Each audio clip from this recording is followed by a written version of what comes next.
300% શું છે? તો મિત્રો 300 ના એટલે ગુણાકાર, 20%ની નિશાની દૂર કરો એટલે છેદમાં આવે 100. તો આ બે શૂન્ય શૂન્ય જશે. 20 તેરી 60 એટલે કે મિત્રો સાચો જવાબ છે ઓપ્શન નંબર સી. આ રીતે પણ મિત્રો તમે કરી શકો કે કોઈ પણ વસ્તુ છે એ પોતાની 100% હોય તો અહીંયા તમને કહેલું છે 300 એટલે કે 100%ની કિંમત કેટલી છે? 300. તો 20%ની કિંમત કેટલી? તો હવે મિત્રો આ ત્રિરાશિ સોલ્વ કરો. 20 ગુણ્યા 300 છેદમાં 100. તો આ બંને શૂન્ય શૂન્ય જશે. 20 તેરી 60 એટલે કે મિત્રો સાચો જવાબ આવે ઓપ્શન નંબર સી. આગળનો પ્રશ્ન જોઈએ. જો નગરની વસ્તી 10,000 થી ઘટીને 9,500 થાય તો ટકાવારીમાં કેટલો ઘટાડો થાય છે? તો મેં મિત્રો તમને શીખવાડેલું છે કે વધારો અથવા તો ઘટાડો છેદમાં મૂળ વસ્તી ગુણાકારમાં 100 એટલે તમને ટકાવારીમાં જવાબ મળે. તો અહીંયા મિત્રો વધારો થાય છે કે ઘટાડો? તો અહીંયા મિત્રો ઘટાડો થાય છે. પહેલા વસ્તી 10,000 હતી, એમાંથી મિત્રો હવે કેટલી થઈ ગઈ? 9,500. તો આ મિત્રો તમે બાદબાકી કરો એટલે તમને ઘટાડો મળી જાય. અને મૂળ વસ્તી કેટલી હતી? 10,000 ગુણાકારમાં 100. તો આ બે શૂન્ય શૂન્ય જશે. 10,000 માંથી 9,500 જાય તો જવાબ આવે 500 છેદમાં 100. તો આ બે શૂન્ય શૂન્ય જશે એટલે કે મિત્રો સાચો જવાબ આવે ઓપ્શન નંબર બી. 5% ઘટાડો થયો હશે. આમ પણ મિત્રો તમે ધારી શકો કે કોઈ પણ વસ્તુ છે એ પોતાની 100% હોય તો અહીંયા મિત્રો જો વસ્તી પહેલા કેટલી હતી? 10,000 એટલે કે 100%ની કિંમત કેટલી છે? 10,000. 10,000ની કિંમત છે 100%. તો હવે મિત્રો વસ્તી કેટલી થઈ ગઈ? 9,500. તો 9,500ની કિંમત કેટલી? હવે મિત્રો આ ત્રિરાશિ તમે સોલ્વ કરો. આ મિત્રો ચારેય મીંડા જશે. 2 મીંડા અહીંયા ને 2 મીંડા અહીંયા. તો જો જવાબ કેટલો આવ્યો મિત્રો? 95%. તો પહેલા 100% હતી, હવે મિત્રો 95% થયું. તો ઘટાડો કેટલો થયો? તો 100 માંથી તમે 95 બાદ કરો એટલે કે 5%નો ઘટાડો થયો. તો સાચો જવાબ છે ઓપ્શન નંબર બી. આગળનો પ્રશ્ન જોઈએ મિત્રો. કોઈ વસ્તુ ₹200ની છે, તેમાં 15% નફો લેવો છે તો કેટલામાં વહેંચવી પડે? તો મિત્રો કોઈ પણ વસ્તુ પોતાની 100% હોય, હવે એમાં તમે 15% નફો લ્યો છો એટલે તમે વસ્તુ વેચશો કેટલામાં? તો 100% પ્લસ 15% બીજું એટલે 115%માં તમે વસ્તુ વેચશો. તો અહીંયા જુઓ મિત્રો 100%ની કિંમત કેટલી છે? તો કોઈ પણ વસ્તુ પોતાની 100% હોય તો વસ્તુ 200 રૂપિયાની છે એટલે કે 100%ની કિંમત છે 200. હવે 15% નફો લ્યો તો 100 ને 15 115%ની કિંમત કેટલી? તો 115 ગુણ્યા 200 છેદમાં 100. તો આ બે શૂન્ય જશે. તો 115 દુ મિત્રો કેટલા થાય? 230 એટલે કે સાચો જવાબ છે ઓપ્શન નંબર બી. આગળનો પ્રશ્ન જોઈએ. 10%ના ઘટાડા પછી શહેરની વસ્તી 36,500 છે તો મૂળ વસ્તી કેટલી હતી? તો કોઈ પણ વસ્તુ મિત્રો પોતાની 100% હોય, હવે તમે 10%નો ઘટાડો કરો તો હવે ટકાવારીમાં કેટલી વસ્તુ રહે? તો 100 માંથી 10% બાદ થાય એટલે કે 90% વધે. અને 90%ની કિંમત તમને આપેલી છે. જો 10%ના ઘટાડા પછી શહેરની વસ્તી 36,500 છે. એટલે મિત્રો તમને પૂછેલું છે કે મૂળ વસ્તી કેટલી હશે? તો મિત્રો આ 90%ની કિંમત જ તમને આપેલી છે. તો કોઈ પણ વસ્તુ મિત્રો પોતાની 100% હોય તો 100%ની કિંમત કેટલી? હવે મિત્રો આ તમે ત્રિરાશિ મૂકો અને એને સોલ્વ કરો એટલે જવાબ. તો આ બે શૂન્ય જશે. હવે મિત્રો જો છેદને ઉડે ને એટલે જવાબ પોઈન્ટમાં આવશે એટલે કે આ રકમમાં ભૂલ છે. કેમ કે જો મિત્રો છેદ જ ન ઉડે તો જવાબ પોઈન્ટમાં આવે. એવું થોડું હોય કે અમુક વસ્તી એવી હશે જેના માથા કપાઈ ગયા હશે ને બાકી બધું આખું શરીર હશે. એવું તો હોય નહીં. કાં તો આખો વ્યક્તિ હોય ને કાં તો આખો વ્યક્તિ ન હોય એટલે જવાબ પોઈન્ટમાં આવી શકે નહીં. એટલે કે મિત્રો રકમમાં ભૂલ છે. ક્યાં ભૂલ છે હું એ પણ તમને કહી દઉં. અહીંયા મિત્રો 36,500 ને હોય, ખાલી 36,000 હશે. તો અહીંયા જો મિત્રો 36,000 તમે કરો એટલે હવે છેદ ઉઠશે. 9 ચોકું 36 અને પાછળ 3 શૂન્ય. અહીંયા મિત્રો જો 900 નથી 90 છે એટલે એક શૂન્ય અહીંયા રહેશે. તો અહીંયા મિત્રો 10 હશે. તો 4,000 ગુણ્યા 10 એટલે કે મિત્રો સાચો જવાબ આવશે 40,000. ઓપ્શન નંબર એ મિત્રો સાચો જવાબ છે. આગળનો પ્રશ્ન જોઈએ.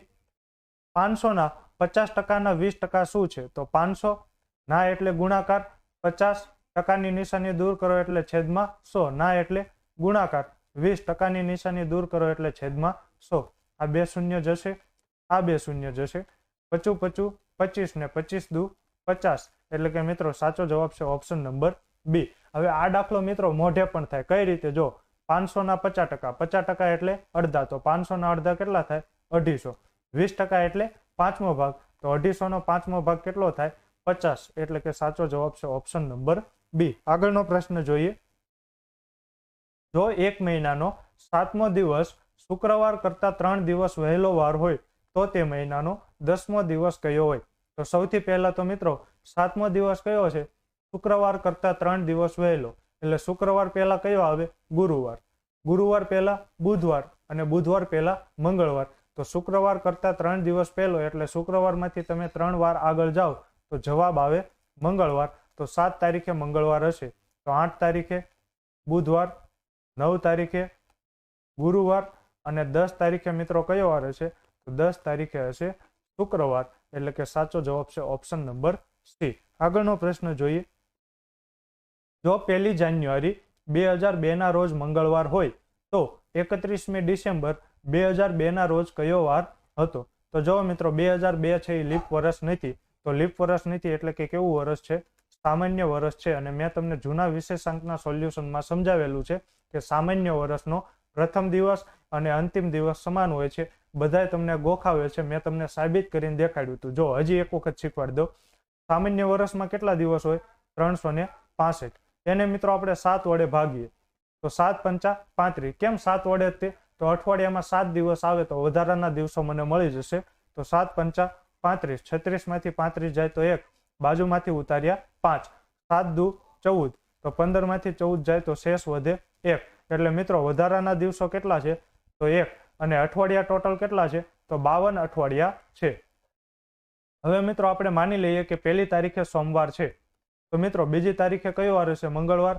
ત્રીજી એ બુધ, ચોથી એ ગુરુ, 5મી એ શુક્ર, 6ઠી એ શનિવાર, અને 7મી એ રવિવાર, અને 8મી તારીખે મિત્રો ફરીથી કયો વાર હશે? સોમવાર હશે. એવી જ રીતે 14 તારીખે કયો વાર હશે? રવિવાર. તો આને મિત્રો શું કહેવાય? એક અઠવાડિયું.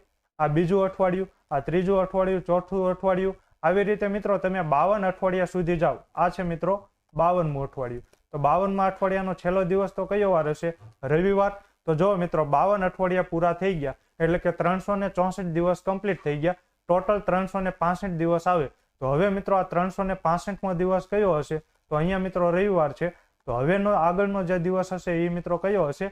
સોમવાર હશે. એટલે કે જે મિત્રો 1 જાન્યુઆરીએ જે વાર હશે ને એ જ મિત્રો 31 ડિસેમ્બરે હશે. કેમ કે જો છેલ્લો દિવસ એટલે મિત્રો કયો હોય? 31 ડિસેમ્બર. તો મેં તમને સાબિત કરીને દેખાડ્યું કે સામાન્ય વર્ષમાં પ્રથમ દિવસ અને અંતિમ દિવસ સમાન હોય. તો અહીંયા જો મિત્રો 1 જાન્યુઆરીએ મંગળવાર છે, તો 31મી ડિસેમ્બરે પણ મિત્રો કયો વાર હશે? મંગળવાર જ હશે. એટલે કે સાચો જવાબ છે ઓપ્શન નંબર ડી. આગળનો પ્રશ્ન જોઈએ. એવું વર્ષ કે જે લીપ વર્ષ નથી. તો લીપ વર્ષ નથી એટલે મિત્રો કેવું વર્ષ છે? સામાન્ય વર્ષ. જો આ વર્ષના પહેલા દિવસે શુક્રવાર હોય તો આ વર્ષના છેલ્લા દિવસે પણ મિત્રો કયો વાર હોય? શુક્રવાર જ હોય. કેમ કે સામાન્ય વર્ષમાં વર્ષનો પ્રથમ અને અંતિમ દિવસ સમાન હોય. એટલે કે ઓપ્શન નંબર સી. આ બધા મિત્રો તમને ગોખાવે છે, મેં તમને સાબિત કરીને દેખાડ્યું. આગળનો પ્રશ્ન જોઈએ. જો લીપ વર્ષના પ્રથમ દિવસે ગુરુવાર હોય તો આ લીપ વર્ષના છેલ્લા દિવસે કયો વાર હોય? તો જો મિત્રો લીપ વર્ષમાં 366 દિવસ આવે તો 7 વડે ભાગો તો 52 સત્તા 364. વધારાના દિવસો મળે 2. તો 1 તારીખે સોમવાર હોય તો 7મી તારીખે રવિવાર. આ પહેલું અઠવાડિયું. આવી રીતે મિત્રો તમે 52 અઠવાડિયા ક્રોસ કરો તો અહીંયા મિત્રો રવિવાર આવશે. પછી 53મા અઠવાડિયામાં પહેલા દિવસે સોમવાર અને બીજા દિવસે મંગળવાર. તો અહીંયા જો મિત્રો આ 52 અઠવાડિયા અને 2 દિવસ બીજા. તો અહીંયા જો મિત્રો 1 જાન્યુઆરીએ સોમવાર હોય તો 31મી ડિસેમ્બરે કયો હશે? કેમ કે આ વર્ષનો અંતિમ દિવસ હશે અને આ લીપ વર્ષ હોય તોની વાત છે. તો જો મિત્રો અહીંયા સોમવાર છે તો 31મી ડિસેમ્બરે કયો વાર છે મિત્રો? તો એક દિવસ આગળનો વાર. તો અહીંયા મિત્રો જો લીપ વર્ષના પ્રથમ દિવસે ગુરુવાર છે તો છેલ્લા દિવસે મિત્રો કયો વાર હશે? તો ગુરુવારમાં તમે 1 ઉમેરી દો એટલે કે જવાબ આવશે શુક્રવાર. એટલે કે ઓપ્શન નંબર સી સાચો છે. આગળનો પ્રશ્ન જોઈએ. જો 2014માં સ્વતંત્રતા દિવસ શુક્રવારે ઉજવવામાં આવ્યો હોય તો 2017માં કયા દિવસે ઉજવવામાં આવશે? તો સ્વતંત્રતા દિવસો મિત્રો ક્યારે હોય? 15 ઓગસ્ટ 2014 શુક્રવાર હતો. તો તમને પૂછેલું છે 15 ઓગસ્ટ 2017 કયો વાર હશે? તો જો મિત્રો તારીખ મહિનો સમાન, તો આપણે શું કરીશું? ઈસવીસનનો તફાવત. તો 2017 માંથી 2014 જાય તો 3.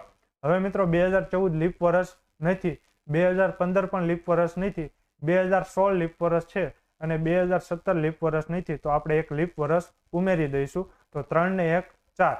હવે મિત્રો તમને 2014 નો વાર ખબર છે શુક્રવાર, 2017 નો વાર શોધવાનો છે. એટલે કે કેલેન્ડરમાં તમે 2014 થી 2017 માં જાઓ છો, કેલેન્ડરમાં આગળ જાઓ છો, તો શુક્રવારમાં તમે 4 ઉમેરો તો શનિવાર, રવિવાર, સોમવાર અને મંગળવાર. એટલે કે સાચો જવાબ છે ઓપ્શન નંબર ડી.